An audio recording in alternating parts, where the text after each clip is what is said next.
Достар, қайырлы кеш. Бірер минут бұрын Алматы және Астана қалаларындағы Media Chess Cup турнирі өз мәресіне жетті. Енді дәл қазір екі қаланың чемпиондары және екінші орын иегерлері өзара финалда онлайн форматта ойнап жатыр. Жалпы бұл турнир туралы айтатын болсам, Қазақстан шахмат федерациясындағы Қазақстан шахмат федерация күнтізбесіндегі дәстүрлі турнирге айналған сөзсіз. Жыл сайын халықаралық ақпарат күнінде осылай ұйымдастырамыз.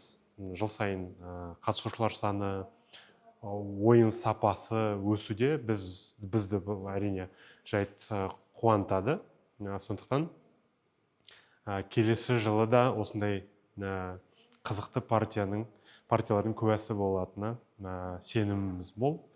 Барша ойыншыларға, барша баспасөз өкілдеріне, барша блогерлерге, жалпы Қазақстан шахматына қатысты жаңалықтарды бөлісіп отырғандарына, сондай-ақ елімізде өтіп жатқан барлық біріншіліктерді осылай сапалы түрде жариялап, бізді қолдағандары үшін шын жүректен алғыс айтамыз.